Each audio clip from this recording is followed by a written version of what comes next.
કેમ છો? મજામાં છો ને? હું પણ મજામાં છું, તમે પણ મજામાં જ છો. તો આજ આપણે અલગથી એક નાસ્તો લઈને આવ્યા. આપણે ભાત પડ્યા છે એનો આપણે અલગથી કંઈક નાસ્તો બનાવશું. તો આપણે થેપલા બનાવ્યા, મુઠિયા બનાવ્યા, તો હવે આપણે એનો અલગ નાસ્તો બનાવવું એ તમને આગળ બતાવું. તો એની માટે આપણે જોશે ભાત, એક મોટો વાટકો ભરીને ભાત પડ્યો છે. ડુંગળી જોશે, ધાણા ભાજી જોશે, લીલા મરચાં જોશે, ઓરેગાનો, કાળા મરીનો પાવડર, ચીલી ફ્લેક્સ, કોર્નફ્લોર, મીઠું ને પેરી પેરી મસાલો, 2 બટેટા. એની માટે આપણે પહેલાં એક મોટા વાસણમાં ભાત લઈ લઈશું. એની અંદર આપણે બટેટા બાફીને ઠંડા કરીને લેવાના. એ આપણે બટેટા લીધા, અહીંયામાં આવી રીતે આમ આપણે ખમણી નાખીશું.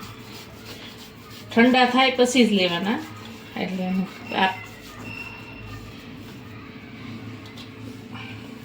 આવી રીતે એમ આપણે ખમણી નાખીશું.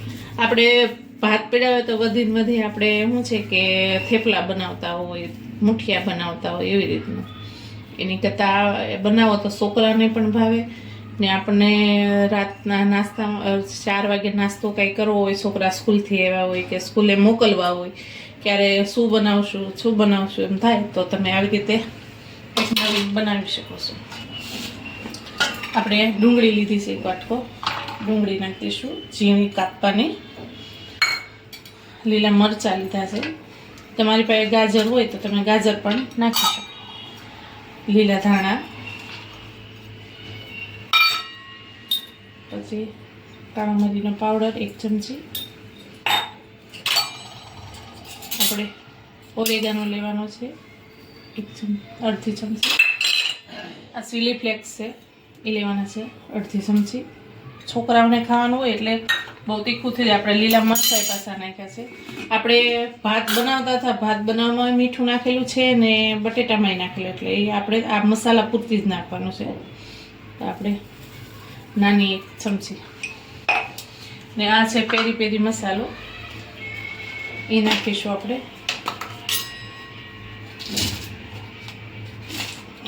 થોડોક જ નાખવાનો છે, બહુ નથી નાખવાનો.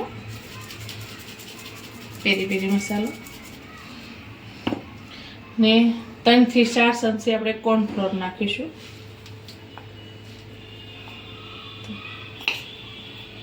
ચાર ચમચી આપણે કોર્નફ્લોર નાખ્યો. હવે બધું મિક્સ કરી દઈશું આપણે. સરખો ભાત ને બટેટા મસાલો બધો એક સરખો મિક્સ કરી દેવાનો આપણે. એવી રીતે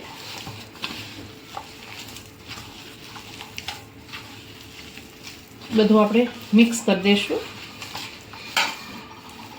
આપણું આ મિશ્રણ તૈયાર છે. આપણે હવે એક સ્લરી બનાવવાની છે, તો એની માટે આપણે 2 ચમચી કોર્નફ્લોર લેશું,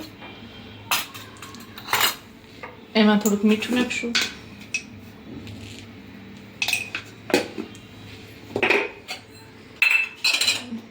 થોડુંક આપણે પેરી પેરી મસાલો નાખશું. જો તમારી પાસે પેરી પેરી મસાલો ન હોય તો તમે લોકો મેગી મસાલો આવે ને એ નાખી શકો છો. મેગી મસાલો નાખો તો પણ ચાલે. બધું મિક્સ કરી દઈશું. એની અંદર પાણી નાખતા જશું, મિક્સ કરતા જશું.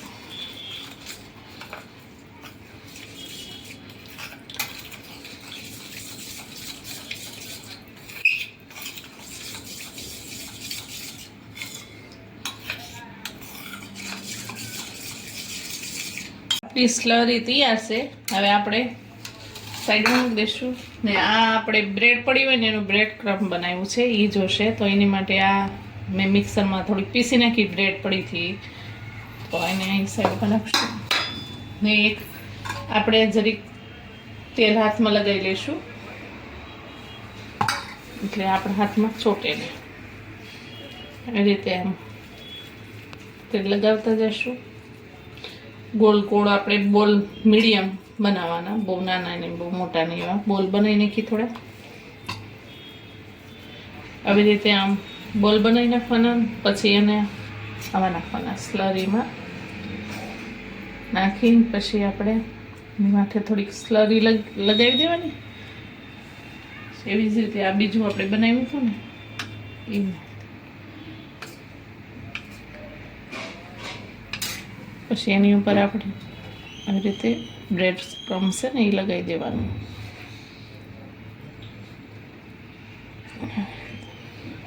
આવી રીતે આમ બધા એમાં કોટિંગ થઈ જવું પડે એવી રીતે લગાવી દેવાનું.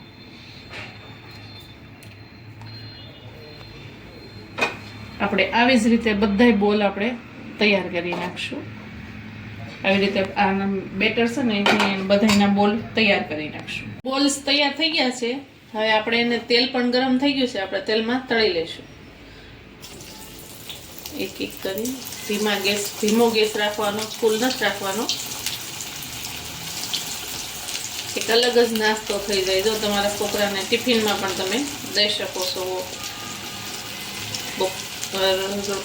સાંજના નાસ્તામાં બનાવી શકો છો તમે. ધીમા ગેસે આપણે થવા દઈશું અને આ બબલ્સ પૂરા થાય ને ક્યાં સુધી આપણે એને થવા દઈશું, ક્યાં સુધી આપણે પલટાવશું નહીં એને.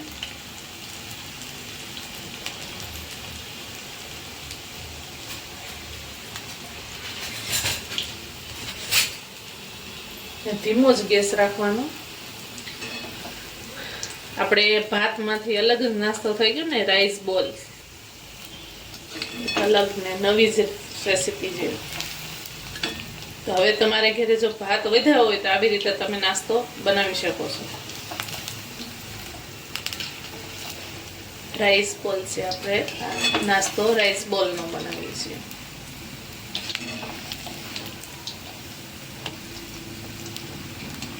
આપણે હવે એને ધીમા ગેસે થવા દઈશું.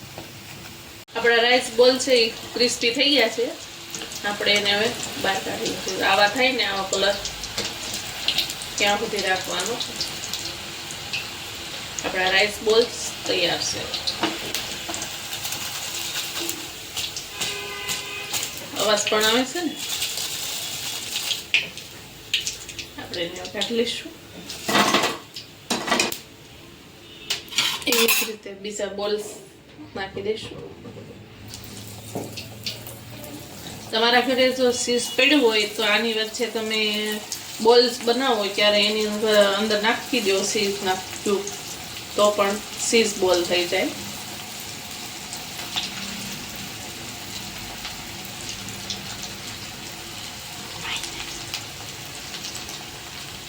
હવે આને આપણે ધીમા ગેસે થવા દઈશું. આપણે આ બીજો ઘાણ પણ તળાઈ ગયો છે, આપણે બહાર કાઢી લઈશું.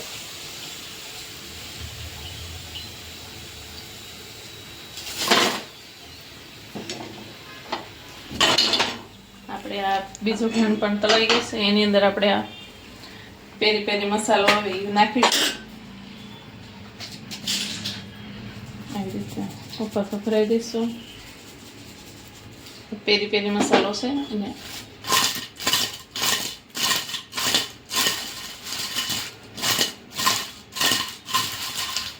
આપણે સર્વ કરીશું.